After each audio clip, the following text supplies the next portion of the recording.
les organisations. Et comment cet état d'esprit, c'est que toutes les équipes, quelles que soient finance, marketing, comptabilité, doivent travailler ensemble avec un état d'esprit innovant pour pérenniser l'entreprise, pour aller de l'avant, pour être à l'écoute du marché et non pas travailler en silo. Les trois concepts fondamentaux du design thinking, c'est, avant tout, vous l'avez dit, c'est quoi? L'humain. Par la suite, l'intelligence collective. Vous avez travaillé en groupe, mais vous allez travailler encore plus en groupe. Donc, la co-création ensemble. Et l'exemple qu'on vient de dire, aucun jugement, aucun gap générationnel. Tout le monde travaille ensemble. On a besoin de tout le monde. Et nous sommes dans les faits, nous sommes dans l'expérimentation avec le design thinking. Nous ne sommes pas dans un mode de pensée. Je vous donne un paradoxe qui existe généralement quand on travaille et on commence à se dire « Ah tiens, je pense qu'il y a un problème et je vais trouver une solution. » Et on commence à penser à la solution. On va se construire comme une super fusée parce qu'on pense que le client a besoin de ça. Et c'est toujours le piège là où on tombe, c'est qu'on pense connaître le client. Une fusée super ultrasonique avec les matériaux à la pointe fine de la technologie. Le jour où on va mettre ça en œuvre, bien sûr on ne va pas mettre ce premier concept, mais on va mettre ce qu'on a avec nos moyens de bord. Finalement, l'utilisateur a besoin d'une puce. C'est ce qui se passe réellement dans la majorité des cas. Et ça s'appelle le paradoxe. Donc, être à l'écoute, au lieu de perdre un temps fou à faire ça pour s'en apercevoir après 1 ou 2 ans que réellement le client n'a pas besoin d'une fusée, autant être proche du client directement et là, on va s'en apercevoir vite. Le design thinking nous permet les échecs, mais nous permet les échecs rapides. Nous sommes formatés par ne pas accepter l'échec dans nos universités, dans nos collèges. Ils nous forment pour ça. C'est pas vrai. Plus on fait un échec rapide, plus le coût soit moindre. Donc ça c'est juste un comparatif entre la pensée traditionnelle et la pensée design. Dans la pensée traditionnelle, il y a toujours une planification sans faille. On doit voir ça comme ça. Le boss doit être content. On doit respecter toute la hiérarchie sans exception. Et ce que dit le boss est vrai, quel que soit X. C'est pas vrai avec le design. Il faut faire des essais, il faut faire des erreurs. Éviter l'échec. Par contre, le design thinking permet l'échec rapide. Et là, j'ai montré la courbe juste pour vous montrer que, qu'au fur et à mesure qu'on va dans le temps, le coût sera plus. Donc, permettre un échec dans un laps de temps court, le coût sera moindre. Dans la pensée traditionnelle, on a toujours référence à faire des analyses rigoureuses.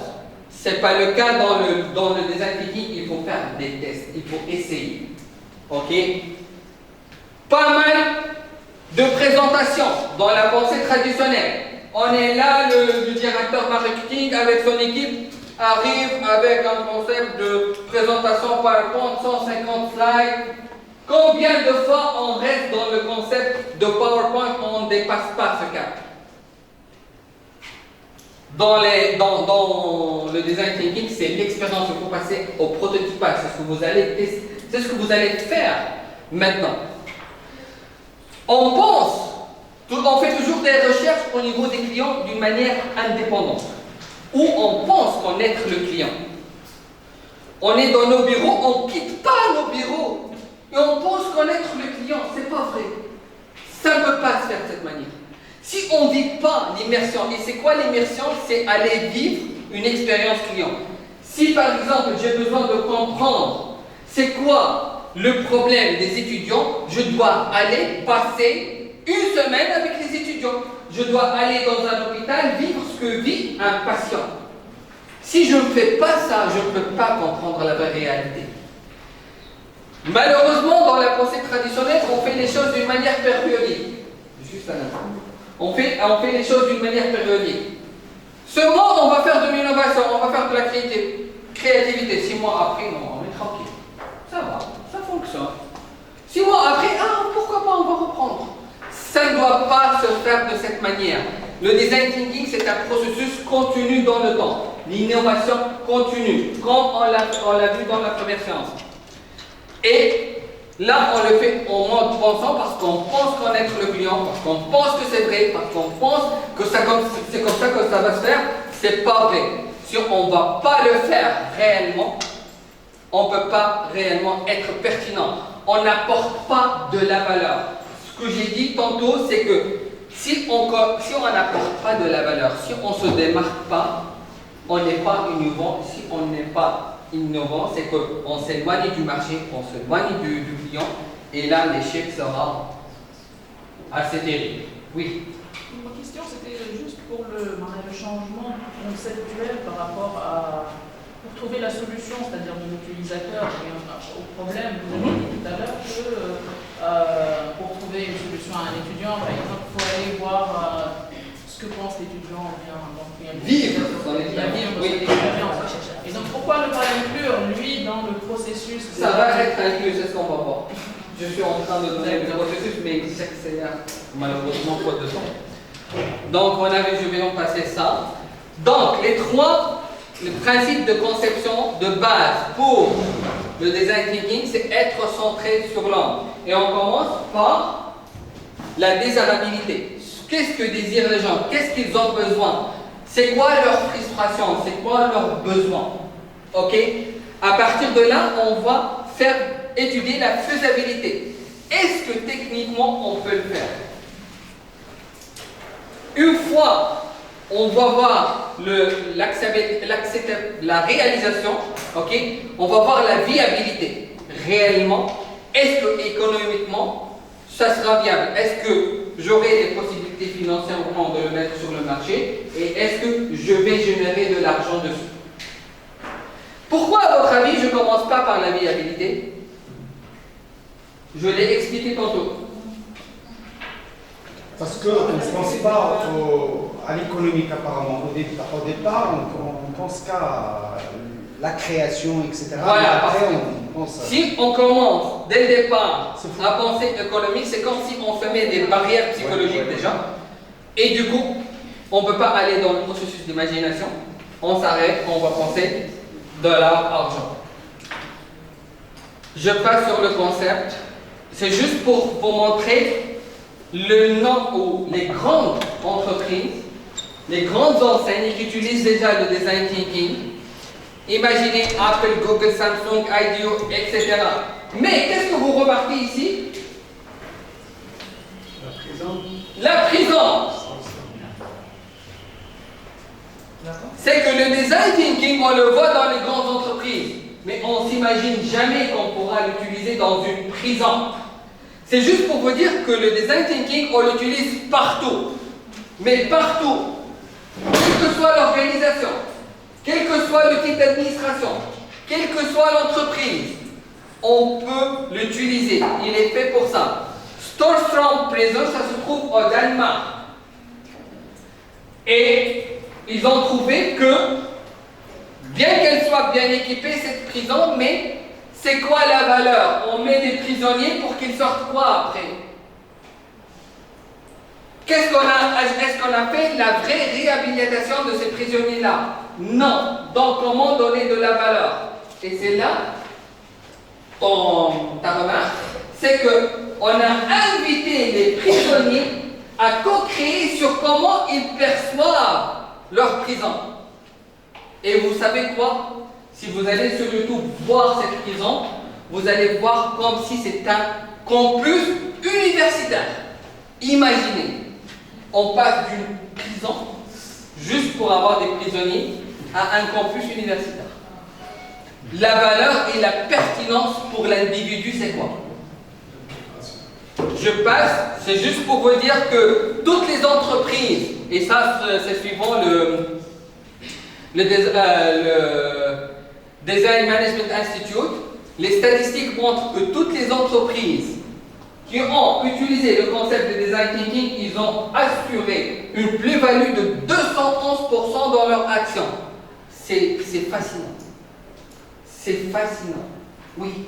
Il s'agit ici pour l'exemple de Prison, c'est de l'innovation sociale plutôt, donc on a un impact social. On a un impact social. en fait, on a un impact social et un impact économique. Les deux. Oui. Oui, parce que on peut développer les niveaux de qualification chez les prisonniers, on peut fabriquer des choses au sein de la prison et on peut les vendre. C'est-à-dire que, vous savez, il y a toujours le social qui ramène de l'argent. Hein. C'est magnifique. Ouais. Et vous travaillez J'imagine ça pas à la prison, dans une prison, mais je le vois au sein de l'université parce que vraiment, je peux vous dire que l'étudiant à l'université marocaine n'est même pas écouté. Il n'est même pas écouté. On n'est jamais parti chez un étudiant pour lui dire qu'est-ce qu'il te faut, qu'est-ce qui te manque, qu'est-ce que tu pourras faire, comment tu vois l'université, qu'est-ce que tu t'attends de l'université. Et là, vraiment, des gens au top management qui font des choses, je ne sais pas comment, et c'est l'étudiant qui suit. Je suis tout à fait d'accord et je vous donne un exemple. Les canaux. Les canaux, madame. Non, mais quand même. Ok. C'est juste pour aller plus vite. Désolé, j'aurais aimé avoir plus de temps. Mais l'exemple concret, c'est que Polytechnique aujourd'hui Montréal m'appelle personnellement pour l'accompagner en design thinking sur comment améliorer l'expérience du stagiaire au sein de Polytechnique Montréal. Pourquoi? Parce qu'ils se sont aperçus qu'il y a un problème, qu'il n'y a pas de la valeur pertinente pour leurs étudiants. Ils veulent que leurs étudiants vivent une expérience et pas seulement être des simples étudiants à faire un rapport de stage en fin d'année avec 80 pages, que l'étudiant, pour lui, c'est le dernier de ses soucis. Ils veulent améliorer cette expérience, ils veulent que l'étudiant ait plus de chances une fois sur le marché du travail. Ils veulent que l'étudiant n'ait pas un gap entre le parcours universitaire et le parcours professionnel, le début de son parcours professionnel. Oui, c'est vrai. Donc ça vient plus. Imagine déjà à Montréal, ça commence petit à petit. Donc pour le reste, oui, ça va arriver et c'est pour cette raison qu'on essaie de faire rayonner ce que c'est le design thinking. Je vais passer sur ça, je n'ai pas le temps, désolé. On va passer directement aux phases de design thinking. Donc les 5 phases, on les a vues ensemble. Est-ce que quelqu'un pourra nous rappeler ça avant de commencer le design doing? Quelqu'un, volontaire, allez, vas-y. Empathiser. Oui. Vas-y. Empathiser pour mettre en place une problématique, définir, c'est analyser et interpréter, idéaliser, c'est l'innovation et l'imagination, prototyper, c'est modéliser et tester, examiner et évaluer. Bravo, c'est ça. Donc, la phase d'empathie, réellement, qu'est-ce que nous donne? On va connaître le public pour lequel on conçoit le produit, on conçoit le service pour lequel on design. Ok? La phase définir, ça va nous permettre ou de mettre le point sur la problématique. On va identifier c'est quoi la vraie problématique. La phase d'idéation, c'est la phase d'imagination. On va brainstormer pour trouver la meilleure solution possible. On va prioriser les solutions suivant des cartes de priorisation. Par la suite, on passe au prototypage. C'est juste pour vous dire, au prototypage, on va réellement construire quelque chose. Il y a ce qu'on appelle le prototypage haute fidélité et il y a ce qu'on appelle le prototypage basse fidélité. La basse fidélité, c'est ce qu'on va faire aujourd'hui avec les moyens de bord. La haute fidélité, c'est ce que se permet Apple, c'est ce que se permettent les entreprises de jeux vidéo, par exemple.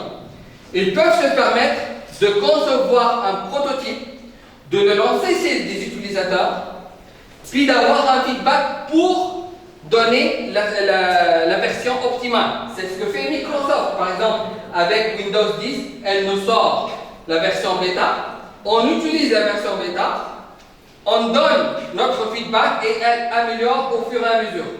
C'est ce que s'appelle la haute fidélité en termes de prototypage. Et c'est ce que ça permet de tester. En fait, c'est ça la phase test pour dire oui, ça marche, non, ça marche pas, on améliore. Maintenant, on va être dans plein d'actions dans le design doing. Vous revenez à ce que vous avez comme exercice et là, vous allez concevoir votre portefeuille idéal.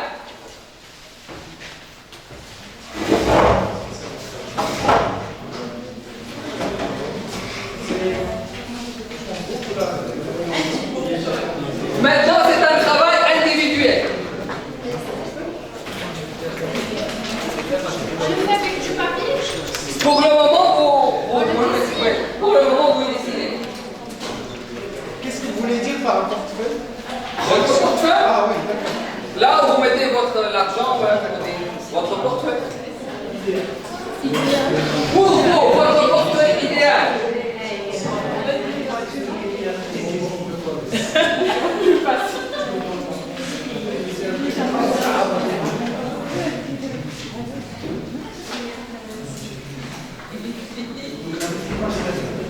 Je vais vous donner seulement 2 minutes. Désolé, faute de temps.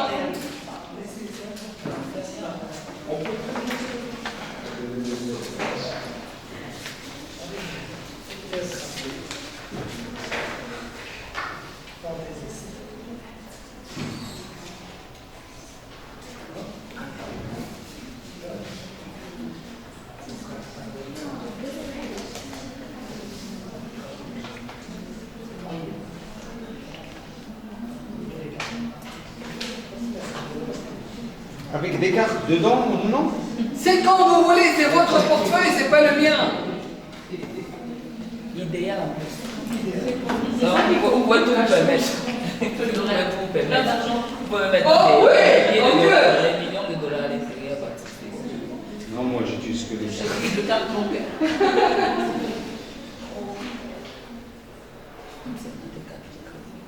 Même 50 cartes de crédit. Une carte.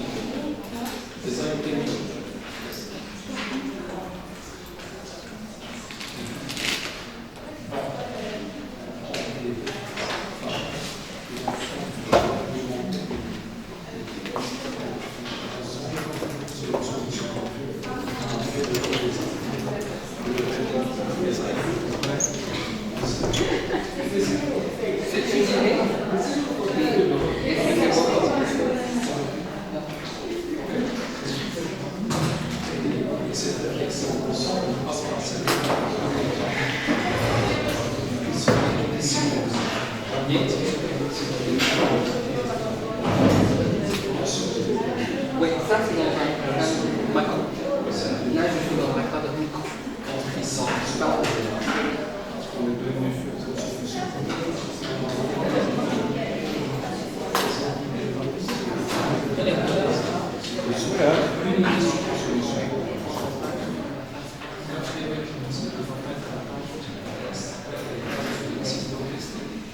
mais ça, quand il peut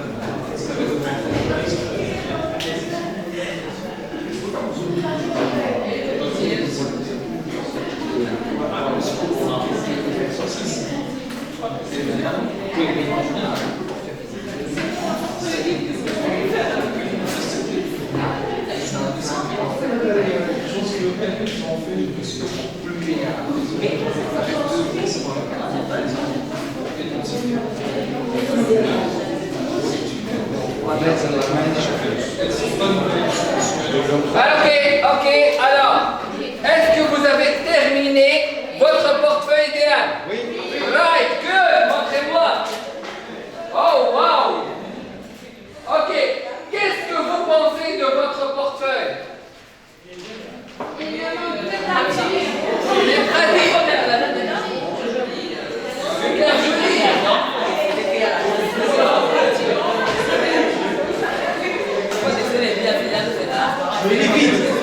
Ok,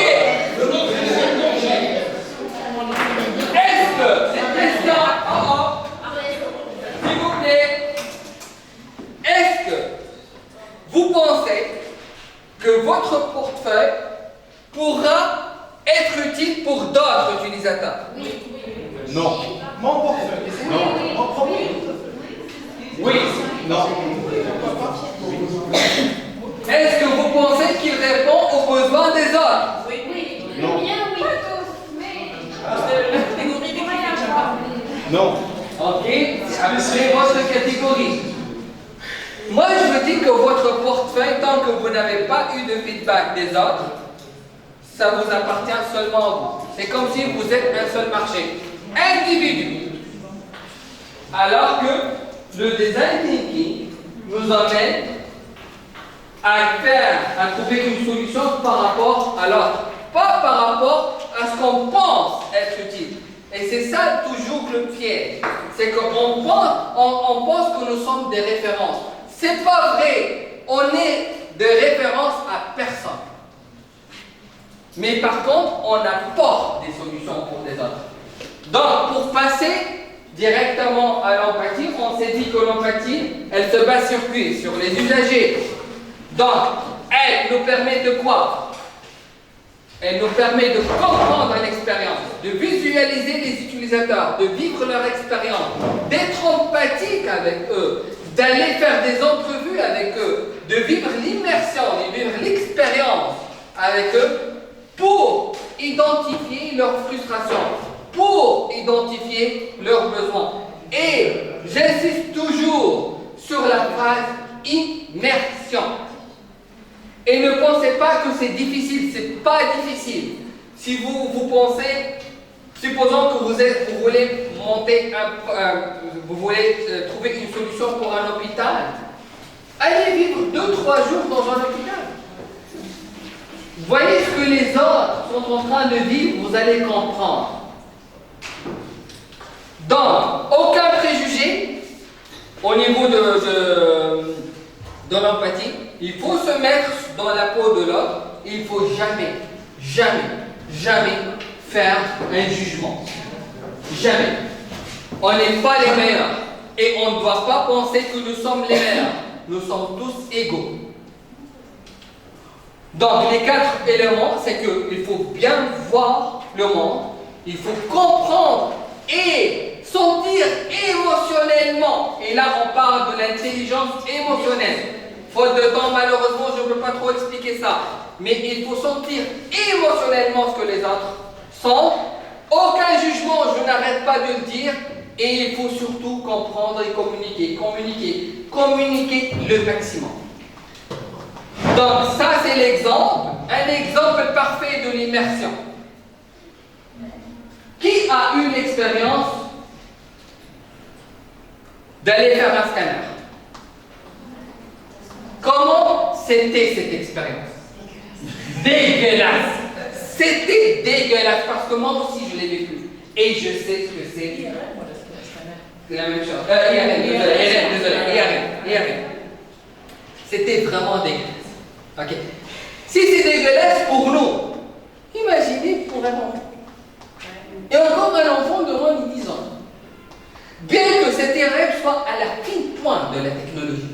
Mais vraiment à la fine pointe. Mais quand il a été conçu, ils n'ont pas pris en considération l'enfant. Ils ont pensé seulement adulte. Pourquoi?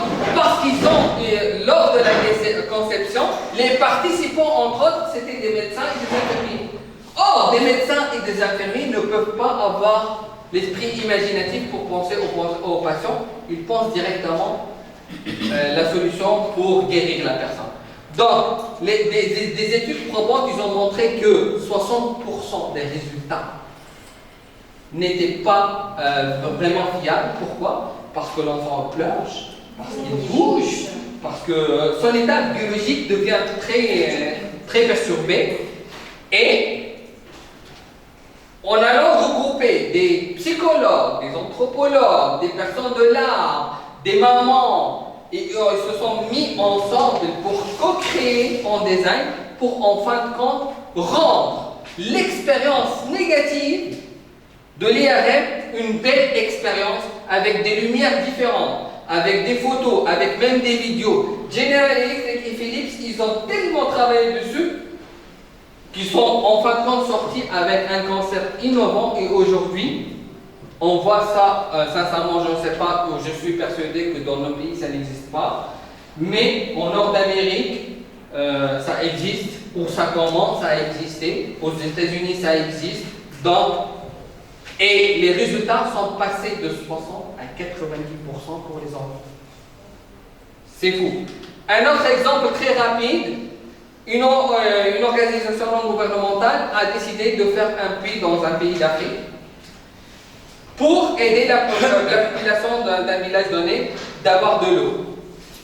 C'était bien, super, sauf qu'ils n'ont pas pris en considération la distance que les villageois doivent parcourir chaque jour pour aller chercher l'eau. De deux, chercher l'eau et le ramener dans des seaux, c'est vraiment fatigant. Donc, ils se sont aperçus qu'en fin de compte, les personnes ne se déplaçaient pas pour avoir de l'eau. Ils ont compris de quoi il s'agit parce qu'ils ont vécu l'immersion. Et là, ils ont fait ce type de baril qu'on peut pousser facilement, pas fatigant, et en plus avec 5 fois plus de quantité d'eau. Oui. Oui, je voudrais revenir sur l'exemple de ce puits-là. Il y a une autre expérience, toujours sur les puits qu'on creuse dans des villages. Je ne sais pas, je vais être au nord du Cameroun. Ok. Or, il y avait un aspect sociologique, c'est-à-dire au-delà de ce type de contrainte, c'est que lorsque les femmes vont chercher de l'eau, c'est un moment où elles sont seules et elles peuvent parler de certains types de sujets. Alors que quand on fait le puits dans la concession, autour de la maison, elles ne peuvent pas se permettre cela. Donc quand ils ont fait le puits, ils se sont rendus compte que justement les femmes ne puisaient pas. Lorsqu'ils ont fait mener ces enquêtes, ils se sont rendus compte de cette fonction sociologique du fait d'aller chercher de l'eau à distance. Dans ce moment, ils ont fait des puits d'eau, plus dans la concession, mais un peu à une certaine distance. Mais qui était un peu plus court que d'aller à la rivière, mais pas quand même. Donc la question des dimensions reste vraiment importante. Moi aussi, j'ai écouté l'histoire, mais c'était dans un sens effectivement qui rentre un peu principalement sur le design thinking. C'est un programme qui vient de mettre en place un puits pour un village pour que les femmes ne partent pas assez loin pour ramener de l'eau. Et après une année, ils sont revenus et ils ont trouvé que toutes les canalisations ils étaient vraiment cassées, etc. Et quand ils ont demandé pourquoi, les femmes, ils ont refusé ces canalisations parce qu'ils trouvaient du plaisir à aller sortir ensemble, à aller chercher de l'eau et discuter, sortir un peu de la routine de la semaine. Et là, vraiment, il n'y avait pas d'immersion, il n'y avait pas cette écoute. Voilà. Parce qu'on pense que c'est la solution. Exactement. On pense qu'on arrive avec la solution. Parce qu'on pense qu'on a compris l'autre. C'est pas vrai, on n'a pas compris. Ouais. D'accord. S'il vous plaît. Oui. Une expérience aussi de terrain, quand on fait ce genre de projet pour les populations rurales, elles disent que nous avons d'autres besoins que vous n'avez pas pris en considération. Vous parlez juste de l'eau potable, mais elles ont besoin de latrines, donc de toilettes. Ouais. Et aussi pour se laver les mains contre les maladies, parce que si vous n'avez pas de savon, vous allez avoir toutes sortes de dysenteries pour les hommes, pour les femmes et pour les enfants. Donc ça, c'est des programmes vraiment très insuffisants. Et vous avez dit, une des contraintes, c'est la distance entre le village et les lieux où on va collecter de l'eau, les 5 km, le 8 km, etc. Mais on est exposé à toutes sortes de risques d'attaques. Oui. Dans la région qu'elle a parlé avec Boko Haram et tout, aujourd'hui, les femmes ne peuvent pas faire les 5 km, etc. Donc, comment leur amener l'eau jusqu'à chez elle? Elle a donné déjà une solution. Au niveau du village, il faut faire des puits et avoir un château d'eau. Donc, en ayant un château d'eau en haut, d'une capacité de 5 000 ou 10 000 litres au mètre cube, n'est-ce pas? Donc, vous allez avoir suffisamment d'eau pour l'ensemble du village. Et à côté de ça, on vous demande de faire aussi l'électrification rurale. Oui. Donc, vous voyez, c'est des projets intégrés de développement. Hein. Il ne faut pas voir uniquement l'aspect eau ou l'aspect autre chose. Donc, il faut voir quels sont les besoins de la population. C'est quelque chose de fondamental. Donc, eau, assainissement et électrification rurale. Ouais. C'est le trio dont la population rurale a besoin. Vas-y, mais rapidement, s'il vous plaît. Rapidement, s'il vous plaît, un petit complément, c'est que ceci est d'autant essentiel sans jamais à l'urbanisation. Parce que le rural a ces caractéristiques qui doivent être quelque part différentes également de la vie. C'est vrai, c'est des besoins nécessaires, mais sans aller au-delà de sédentarisation et d'urbanisation peut-être. Ok, bravo, merci beaucoup. Donc, on va passer à un exercice de l'empathie, mais avec le design thinking. Là, je vais vous demander de se mettre en binôme.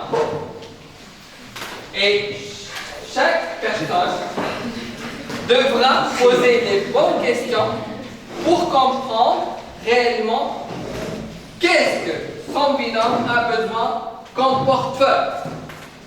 Tantôt, vous avez fait un travail individuel, vous avez conçu votre propre portefeuille. Maintenant, je veux que vous identifiez c'est quoi les besoins de votre partenaire en termes de portefeuille.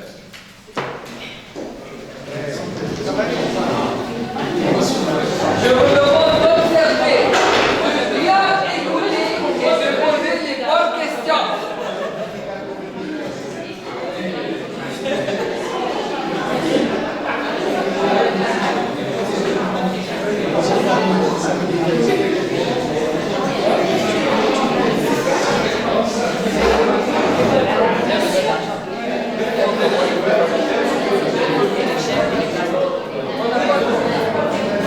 Impossible, j'arrive pas. On va s'arrêter peut-être pour l'instant, peut-être.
est-ce que vous avez identifié c'est quoi le portefeuille idéal de votre partenaire? Oui. Comment? Avec beaucoup d'argent. Avec beaucoup d'argent. On essaie de répondre à ses besoins, c'est-à-dire sans ses attentes. Donc, est-ce que vous avez posé des questions pour votre partenaire? Vous avez identifié c'est quoi ces frustrations? Oui. Ok. Je vais passer. Faute de temps, je vais passer. Une des phases de l'empathie, ou plutôt un des livrables de l'empathie, après cette première phase, c'est d'identifier un personnage. Qu'est-ce qu'un personnage? S'il vous plaît. Oh, s'il vous plaît. S'il vous plaît. Qu'est-ce qu'un personnage veut dire pour vous? Est-ce que vous avez entendu déjà ce mot? Oui. Oui. Alors, qu'est-ce qu'un personnage?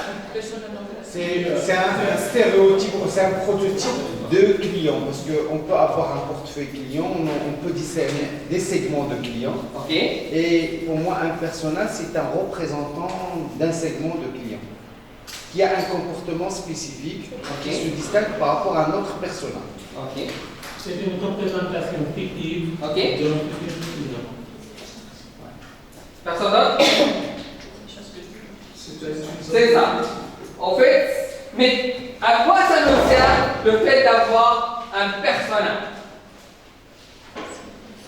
Ça nous permet de bien orienter la création de notre produit. Ça nous permet de bien orienter la création. Ça nous permet de mettre le point plus ou moins sur la bonne solution. Bonne solution. Ok? Ça nous permet de mieux planifier stratégiquement notre plan d'action. C'est à ça que ça sert un personnage.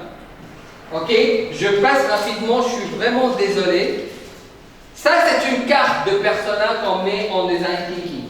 C'est juste pour vous montrer les cartes qu'on passe pour déterminer un personnage pour une niche de clients ou pour un segment de clients déterminé. D'accord?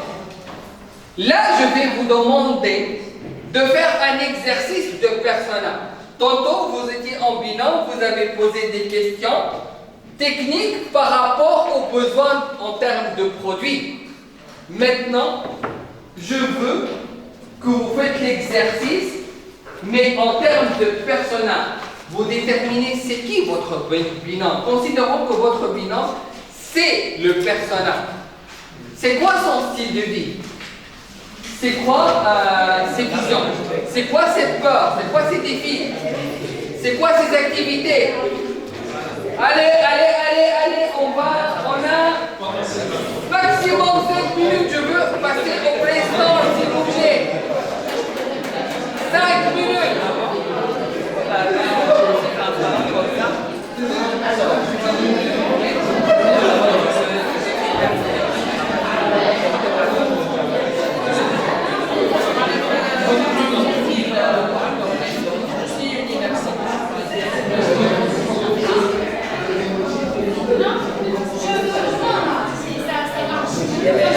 Ah non, mais je pensais qu'il y a un problème.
persona.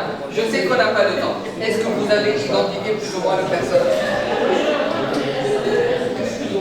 Ok, c'est juste une initiation pour vous dire qu'un des livrables de l'empathie dans votre processus de design thinking, c'est de concevoir un personnage. Ok? Et on a parlé de son utilité. On va passer maintenant à la phase de définir. Qu'est-ce qu'on a dit sur la phase de définir? On va définir quoi réellement? Le problème. On va mettre le point sur le problème, le vrai problème, ok? Sur ce que nous avons vu, sur ce que le client a dit et éventuellement même sur ce que le client n'a pas dit. Parce qu'il se trouve que parfois, le client, parce que Henry Ford, qui ne connaît pas Henry Ford, le créateur de Ford, le concepteur de Ford, qu'est-ce qu'il a dit? Si j'avais demandé à mes clients qu'est-ce que vous voulez, ils auraient dit des chevaux qui vont plus vite, mais jamais une voiture. Mais lui, il a vu que dans la conception, il peut aller dans le cadre d'une voiture. D'accord? C'est-à-dire, on peut voir des choses en creusant plus, en posant le maximum de questions, en vivant l'immersion, on peut voir que éventuellement quelque chose que le client n'a pas vu. D'accord? On va passer parce que je veux aller dans la phase de brainstorm. Là, c'est l'expérience que vous voulez que je veux que vous réalisez parce qu'il nous reste 5 minutes réellement. Donc, vous avez réellement identifié plus ou moins c'est quoi les objectifs, c'est quoi les frustrations, c'est quoi le besoin de votre client en termes de portefeuille. Par la suite, vous avez déterminé un personnage qui pourra être le client idéal. Vous avez maintenant le problème et là vous allez imaginer la solution. Donc je vais vous demander de se mettre en groupe cette fois-ci.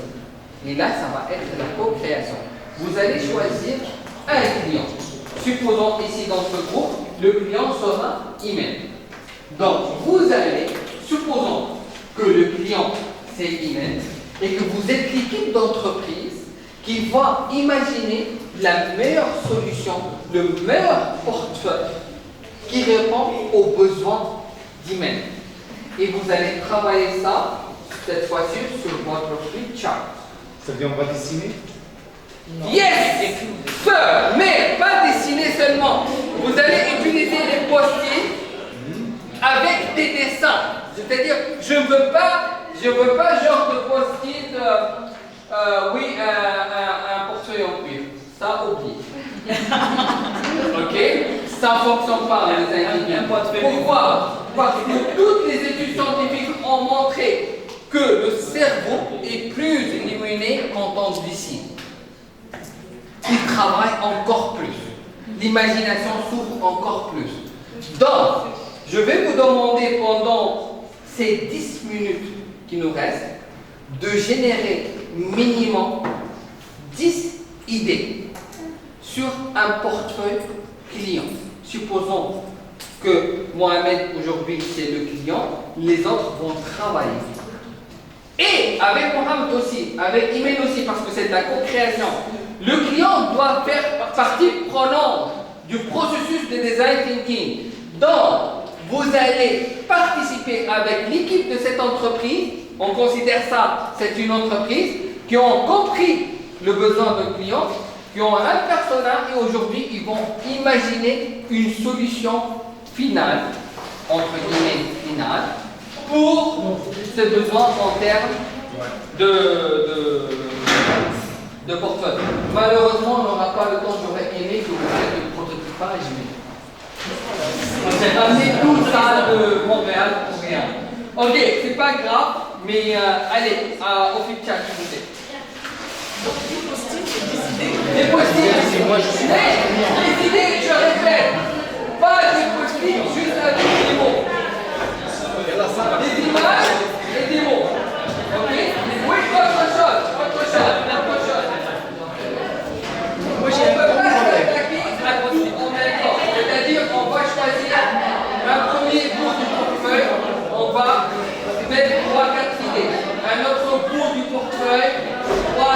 d'identité, et ainsi de suite. Ok? Quel problème de portefeuille? Allez. J'ai un portefeuille. Voilà. J'ai combien de cartes? J'ai presque une dizaine de cartes. Et je prends ça pour une dizaine de cartes. Flip chart, flip chart, flip chart. J'ai du mal, maintenant je mets toujours un t-shirt. J'ai du mal.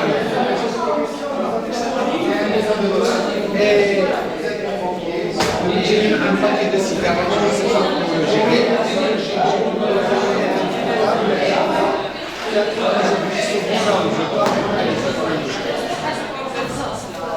Ah,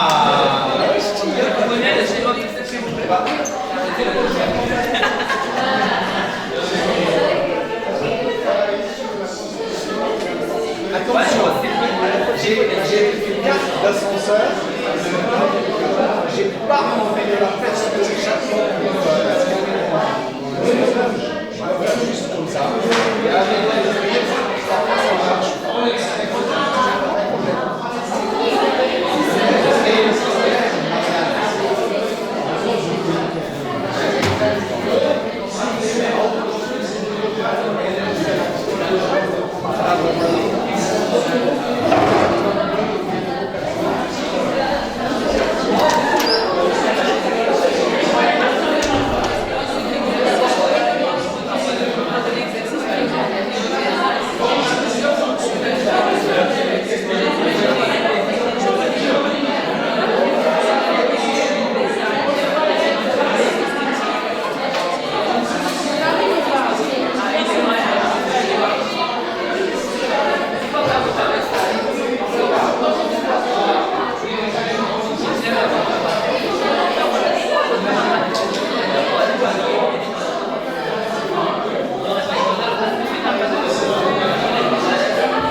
pour aller dans le bus pour le rassemblement.